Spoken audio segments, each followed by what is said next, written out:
Yeah, absolutely. Thank you guys so much for the opportunity to chat with you and for the invitation from Eugene. At the U.S. Chamber of Commerce Foundation, we're the nonprofit affiliate of the U.S. Chamber. We cover everything at the Center for Education and Workforce, from early child care and education all the way through workforce development. And I think Nakaria set up my presentation really beautifully in the sense of the workforce challenges that so many of us are experiencing, whether you're an educator or you're a student or you're an employer. Thinking about this through the lens of where are you hurting is really where we come at this with talent pipeline management. And one of the issues that we commonly hear from our education and training provider partners is this concept of it's really hard to keep employers engaged at the table. They're usually there for a short period of time, and it's not because we, the employers in the room, don't want to do good. It's that we're pulled in a lot of directions, and we're also trying to keep our businesses running. But sometimes it's hard to kind of link all of those dots together to put that emphasis and focus on, I've got to be thinking about my future talent because they are my future workforce. So how do we make sure that we're consistently thinking across the pipeline and making sure that we're coming back to those pain points that so many of us are feeling and ultimately connecting them to a return on investment, because we think that that is kind of the trick in our toolbox to keep employers engaged at the table, is if we can focus on return on investment, a positive return on investment for those employer partners. And this is increasingly more and more important as the public at large is looking for concepts and proof of return on investment. For how many of you have had the conversations with family members or with your members or folks that you work with on a daily basis of, is it worth it to go to college now? Is that degree really worth the price? The time that it takes to get through the program. Oftentimes we've got a lot of students transferring from one program to another. They don't necessarily always have a clear concept of what programs are going to result in a smooth transition into the workforce, because a lot of times they don't even know what jobs exist today. So there are a series of challenges that we are focusing on and really trying to think through with the employer lens, because we feel, again, that this is something that will help keep employers at the table. So talent pipeline management, the initiative that we at the U.S. Chamber Foundation have been running now for a couple of years, this is our signature workforce development portfolio, and it comes from the perspective of supply chain management, which is something that many companies and businesses are very familiar with, this concept of the employer playing this end customer role. Because it is of value to me as that end customer to communicate very clearly to all of those along the supply chain what my needs are. So we call TPM kind of the uncovering the lost art of workforce planning, of really doing a very intentional job of communicating, here are my most critical jobs. And here's what it takes to fill those jobs. And I need to be very clear and intentional with you all in terms of how many jobs I have, because I also don't want you to give me an oversupply, and then we've got all these people in the workforce looking for jobs that are already filled. Another concept of supply chain management that we really focus on is this concept of adding value along a student's experience in education. So we as the employer community want to do a better job of signaling, here are work-based learning experiences, here are internships and co-op programs or programs that exist in our communities that ultimately will lead you to successful transition into my company or into companies that are like me in this area. So this focus on return on investment, of course, is incredibly important, but this concept of more clearly communicating, because ultimately we find, and I don't know how many of you in the room agree, that this is like a really large communications issue, right? Is that we all ultimately want the same thing. We all want student success, right? But how we get there and how we talk about it are commonly very different. So we're kind of trying to play this role of translator through this talent pipeline management approach, which is essentially really built on industry best practices. That's why we think that supply chain management is a good concept to say, okay, if we were to apply this to talent, what would that look like? And how can we, as the employer community, make sure that we are leading that effort in a really productive way? The focus on the employer return on investment is a huge piece of this. And when we're talking about this as an employer-led initiative, we commonly hear a lot of workforce development plans and initiatives saying that we're employer-led and demand-driven. In talent pipeline management, employers are really driving the conversation.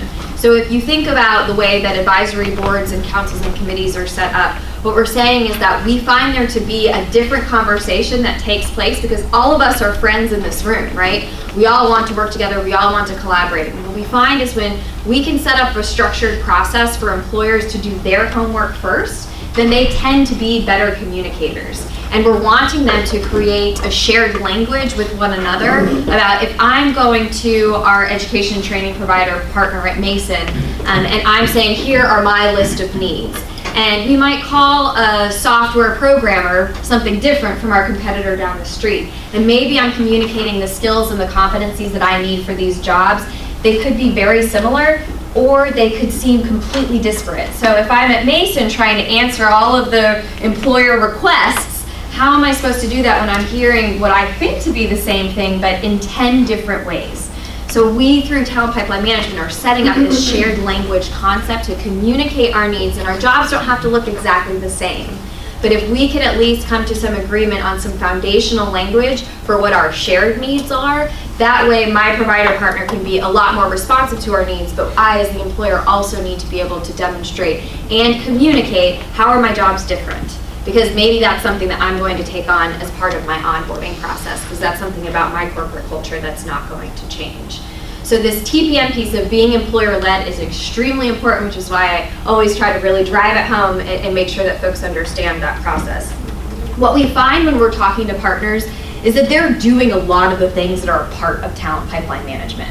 What TPM provides is kind of a tested approach that we've seen other chambers of commerce, industry associations, and other partners go through and walk through this process that adds a little bit more structure. So I've got a lot of partners who have told me, you know, I've had this employer group for a really long time, and this is what we want to work towards, and we're having these great conversations, but it doesn't necessarily lead to anything, so I'm starting to lose my employers. They don't want to come to the table because they feel like, oh, we keep having this conversation about what our needs are, but we're not doing anything about it. This provides a process so that you keep moving, so that you have these end goals. And every meeting, you collect some type of information that's going to lead to a decision-making process that will lead into the next meeting and the next conversation. So it's meant to be a very structured approach and process. This piece on granular and actionable data, that's why I think that Nataria's presentation was so perfect, is incredibly important.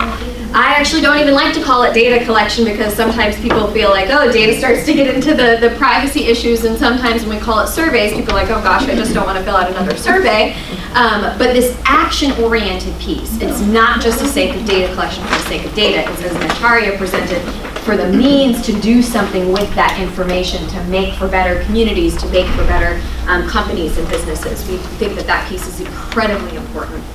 The next piece of this is really that when we're talking about our education training providers, we're agnostic as to who those folks are. So if you're representing a staffing agency or a community-based organization or some other type of training provider that does a great job of being responsive and working with employers and other partners across the supply chain, then we think that you're a quality provider and need to be brought into that mix. And that can be incredibly important because what we're all working towards is this concept of shared value. I call Talent Pipeline Management the triple win. Out of this process, we're looking for students to enter into the workforce more successfully and seamlessly. For the education and training provider partners, they can point to all of these employer partnerships that they've been able to create and improve upon because they are able to demonstrate my students are getting straight into the workforce. They are not experiencing months and months of unemployment or an irrelevancy to what exists in the workplace. And for employers, obviously, we're looking to improve time, quality, and cost, right? For onboarding these new employees and retaining our best talent because we know that that's incredibly important. So this slide just demonstrates that TPM has been around for a bit. We've now trained more than 230 organizations through our Talent Pipeline Management Academy. At the U.S. Chamber Foundation, we believe highly in testing something out, doing a little bit of R&D, and then we moved into a pilot project with 7 business-leading organizations across the country, including the executive director of the Virginia Workforce Board, in which we started an information technology collaborative that then transitioned to the Northern Virginia Technology Council to test out these concepts. And at the time, what were really more so theories and kind of based off of things that we saw companies around the country doing, and saying, how do we give this information to more folks around the country who are wanting to work with their employer collaborative members more effectively, and then really moved into broader scale implementations. What we heard from folks was like, please make more of us who are doing these types of things so that we can learn from one another. So that's what we did with the Talent Pipeline Management Academy. We started that off in 2016, and we at the Chamber Foundation have actually built a curriculum of how to walk through talent pipeline management. That curriculum is available to the public. We're a nonprofit. We're all about sharing of resources. But the Talent Pipeline Management Academy is something that we have worked with and hosted national cohorts at our offices in DC. We've also gone out around the country, and this is becoming more requested for us to do either state academies that are hosted by a couple of metropolitan or regional chambers of commerce, or in some cases it's been hosted by a state chamber of commerce. In other cases it's been hosted by a company. So again, we're kind of agnostic as to who this partner is, as long as they are comfortable with this concept of a truly employer-led approach, and we just continue to grow and grow and grow. So what is TPM, the approach? I realize that it's probably a little too difficult to read what's on the screen, but just to very briefly walk you through this 6-step process. The first step that we call the TPM orientation is to kind of do what I'm doing with you today, to educate your broader community about what is talent pipeline management, because there are a lot of workforce development initiatives going on. So we only want to go into communities that are really receptive to this concept and understand that this is not about replacing the good work that so many of you are doing. It's about figuring out how this approach can add value to those existing initiatives and partnerships, and making sure that everybody's on the same page, that we're not claiming that TPM is a silver bullet. It truly is a workforce solution meant for a workforce problem. It's very much so focused on, we don't have the talent that we need to fill the jobs that are most critical to our businesses in our region. So the first step is organizing employer collaboratives, and we usually suggest that folks start small, maybe in one industry or 2 industries that are really ready to come to the table. It's not necessarily always the industry that has the biggest needs, because sometimes they've worked together so many times and they don't see a means to an end. It's those folks who are eager for something to do, something that's new and exciting. So we've found a lot of success to say, okay, the ready and the willing, let's start with those folks, and then it's likely that down the road, other folks will want to come into the mix as well. But these are typically industry-driven employer collaboratives coming together who are experiencing a similar pain point.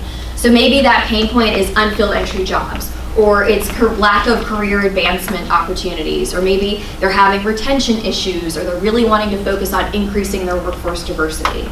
So what we do is we encourage through the TPM academies for these folks to have those one-on-one meetings with employers first and get a good baseline understanding of what is your pain point, and then start to bring them together to have those conversations, just employers in the room, being truthful with one another. At first we got some pushback from folks saying, you're not gonna get competitors in the room to talk about what's going on within their own company, and we have not found that to be the case. Employers are desperate because they need to find the talent so that they can grow and expand their businesses.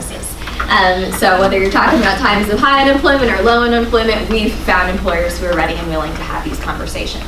The next step is engaging in demand planning, is sending those employers back out, because state labor market information and real-time labor market information can be very helpful to help us understand the direction that the wind is blowing, but when we're really trying to drive in solutions that are going to impact those businesses around the table, we need their data. So we ask them to go back and speak to their frontline managers, speak to their HR folks, to have those conversations to say, for our most critical jobs, what are we looking at in terms of actual numbers for demand? Probably looking about 2 years out. The next step that we go through, communicating competency and credential requirements, is basically what are the hiring requirements attached to those jobs. So we get job descriptions from those employer collaborative members so that we can identify what are the competencies that you're putting out into the world to communicate these are the needs for my job. Now, what do you all think has happened to job descriptions in the past couple of years? Gotten a lot longer, right? And maybe now that we're experiencing these times of low unemployment, people are starting to think, oh, well, I can take off a couple of things here and there. But for the most part, that's not really happening still.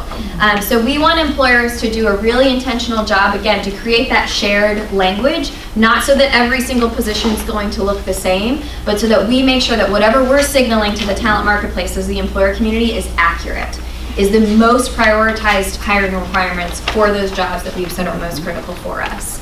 The next step that we go through is called talent flow analysis. Just asking the simple question, where do we get our best talent? Because it's great to rely on some anecdotes as of, oh yeah, we've got these partnerships with several institutions, but until you really look at your data, you might be surprised by what some of your recruitment sources are, by where you get some of that data. It could be a staffing agency or a community-based organization.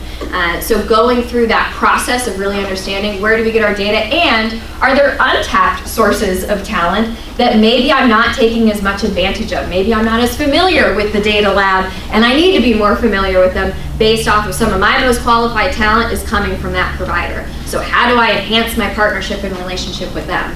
As we move into actually building the talent supply chain, what we're looking to do is to identify which partners are we going to enter into this process with, and what are the incentives that I, as the employer community, are offering that are most meaningful to my education and training provider partners. I've had a lot of conversations. I know you guys have done a lot of work in career and technical education, which we are so proud and excited that a local chamber has been engaged in those conversations. I've heard a lot from my CTE education partners across the country to say, I can't even tell you how many times an employer has called me up to say, I've got this equipment that I don't use anymore, would you like it? And I've said to them, well, if you want me to train students on equipment that's no longer relevant, what's going to happen when they come to you to say, well, I've been trained, and you say, well, that's no longer relevant. So we've got to make sure that the incentives that we as the employer community are offering to our education and training providers are the ones that make them want to be responsive to the needs when I go to them and say, your kids aren't prepared for the jobs that I have open today. So let's go through that co-design process now that we as the employer community have actually done our homework. We have the facts. We have that information that we as a group have decided together, this is what makes sense for our most critical jobs. That's when we would engage our education training provider partners so that they're not coming to us saying, all right, I've got your solution. I hear your problem, but I've already got your solution all ready to go, which is very common. And it's not the employers coming and just constantly pointing the fingers, being like, you're just not getting the job done. This is meant to be all of us working together, because at the end of the day, that's, again, what we're all trying to do, right? Is to create these solutions together that will be most meaningful for students, most meaningful for provider partners, and most meaningful for employers. So we're actually building that talent supply chain together. What we then walk through is this concept of performance measures and making sure that we've made good on our promise to hit at those pain points that those employers have been feeling all along the way, right? Because that's what's going to keep them engaged in the process. So based off of whatever they identified as that pain point, we're going to say, well, here are the performance measures that are most critical to employers. To keep them engaged in this process, let's make sure that we're delivering. But that's going to require that we continue to collect that data from our partners and then identify those opportunities for continuous improvement. Because we're probably not going to get it exactly perfect the first time around, right? So some of our partners who engage with our early pilots have now gone through multiple iterations of continuous improvement to constantly make sure that we are on the right track for those priority positions. I'm going to skip through a couple of these because I do want to share just an example of what this looks like, because I think sometimes that can really kind of drive home what talent pipeline management is all about.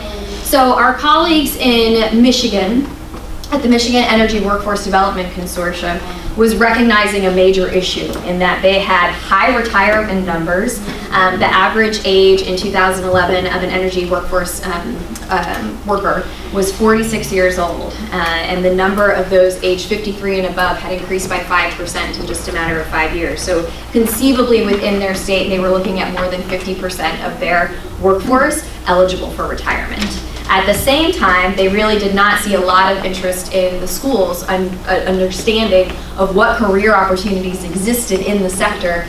So students were never saying, I want to be an electric line worker.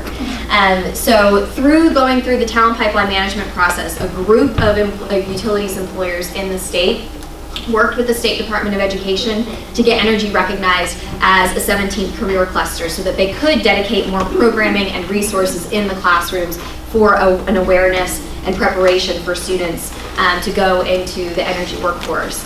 Another thing that they did was identified who were their most responsive community college and technical college partners, and enhanced and made sure that they were being really consistent in communicating with those folks what their actual numbers were for those open jobs, as well as what were the most critical hiring requirements and onboarding that the employer would oversee. What they're able to do as part of that TPM process is figure out where is their duplication. so that we can make sure that the time that those students are spending in the classroom is the most relevant training that they can provide.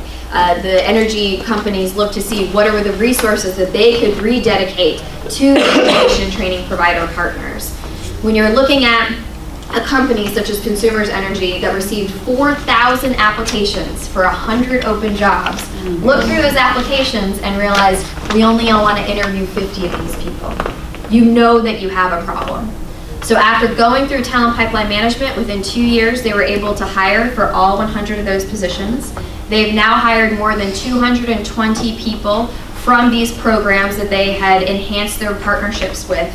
And they report a savings of $30,000 per person because now they have a direct pipeline of preparation for these students to go into these jobs. They don't even really have to post for these jobs anymore because they have this direct recruitment. Now again, it's extremely important that these companies are communicating to folks, okay, here are my demand numbers for these coming years so that we can make sure, again, that we're not having an issue of oversupply. We want to avoid that at all costs. But it's been an extremely beneficial partnership for not only the community colleges, but of course the employers as well and the students themselves. So when you look at a graphic like this, and then I'm going to wrap up, this for educators is a career pathway. It's every step along a student's preparation, right? Starting with career awareness and guidance, and then exploration, pre-employment training. So it's up to the employer collaborative to decide where kind of along this career pathway, or what we call the value stream, am I experiencing my pain point? And then I need to figure out how far back do I need to go to start to identify those problems, but we've got to stop applying the Band-Aid solution, right? This is truly a pipeline issue, and we need to be working across that pipeline, and that's really what talent pipeline management is all about.